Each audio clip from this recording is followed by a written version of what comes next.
Hi, everybody, and welcome to the weekly market wrap for December 22nd, 2017. This is the second to last week that we will be doing a market wrap for 2017. So we have the market really consolidating this past week, not really moving much here. If you look at the S&P 500 ETF, we had a nice up day on Monday, and then we just kind of drifted a little bit lower towards the end of the week.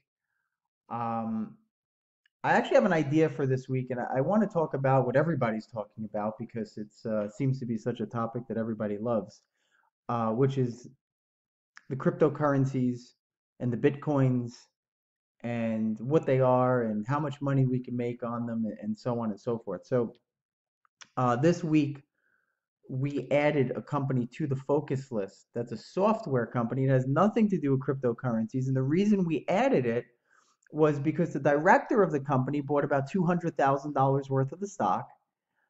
And the last time she bought shares, it was at $66.45. And the time before that, she bought shares, it was at $38.06. And now she's buying it at $177.35. So what do we have? We have somebody who knows the company intimately that has bought shares in 2013, doubled her money by 2014, and now is buying again at almost triple the price in 2017. So we're following a proven entity. We're following somebody that we know knows the company and has done very well buying shares of their own company stock. We're doing that in an umbrella of a strategy that we know that the Harvard Business School has put together over a 20-year study, and they found that when you follow what these insiders are doing, you tend to get a higher probability of success than the average S&P 500 company gets on its own. So what I'm talking about here is a strategy that works. Now, does it work all the time, every week, every month? Obviously not. I mean, there are times when, just like any strategy, it has a drawdown. So what about Bitcoin?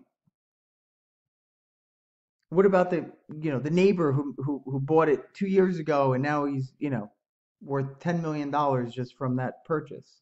Well, I don't know. I don't know if it's good. I don't know if it's bad.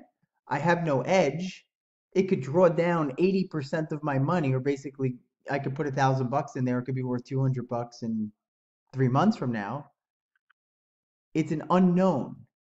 And an unknown could be extremely, extremely profitable, or it could be extremely, extremely unprofitable.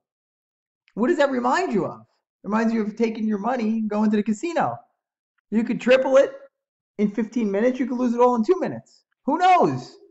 So, I mean, as far as everything goes here, one of the things that I actually like about what's happening is that what we're doing, we have data that supports our strategy and that gives us enough confidence to invest our hard-earned dollars into it. So let's just put up a company here, um, RIOT, which is Riot Blockchain.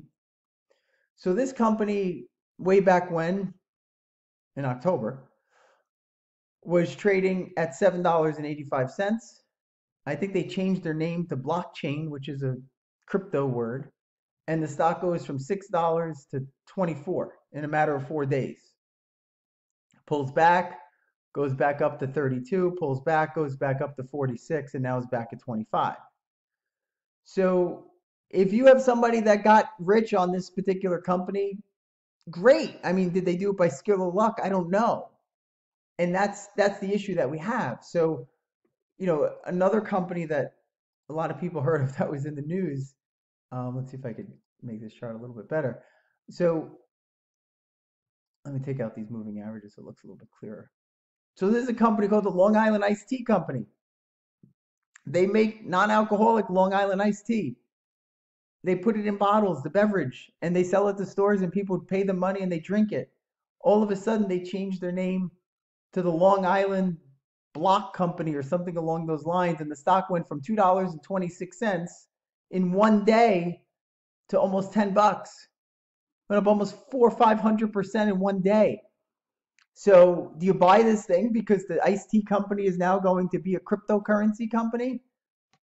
I don't know. I don't know that you do or you don't. I mean, I'd imagine you don't, but I don't know. I'm sure some people bought it that day at 6 and sold it at 9 and made 50%. So my point is, you have to decide what you want to do.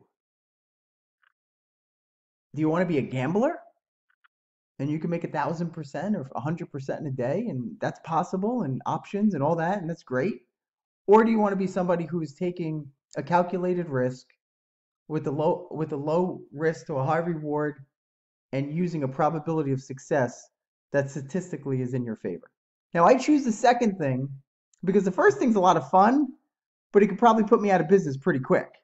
So I got a family that they have this horrible problem that they get hungry, kids want to go to college, house, dog, the whole thing. I can't gamble that.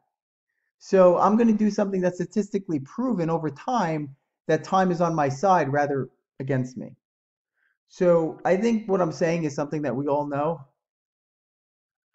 When you don't have evidence and you could make a lot or lose a lot, it's a gamble. So Bitcoin at this point in time is a gamble. And it's okay if you're okay with that to gamble it and maybe you make $1 million by putting in 10,000. I don't know. But what we do here is not gambling in the fact that we don't have a statistical advantage. It's just that we don't know for sure whether every particular company that we put on the focus list is going to work.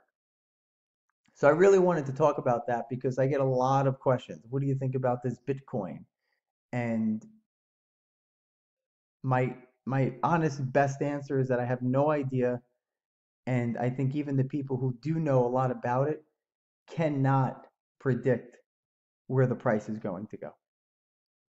So I hope this helps. If anything, nothing else, but just clarifies, hey, you know what?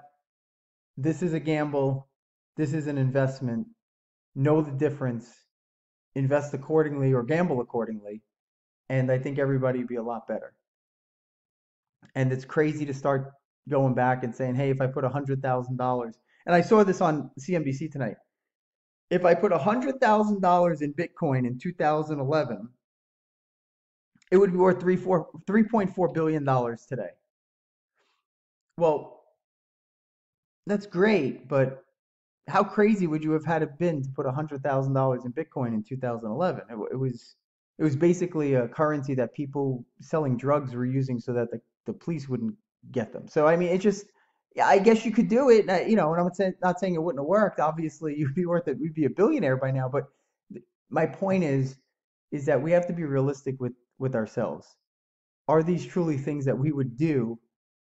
And if we would do that, we probably would have done 100 other things that we probably wouldn't even have $100,000 to begin with. So what this newsletter is about is following statistical advantages and doing it over and over and over again. So I hope you guys get some good value out of the research, and it'll continue to work over time. And I hope you guys have a Merry Christmas and a Happy Holiday. And we will talk next Friday on the 29th. Thanks so much.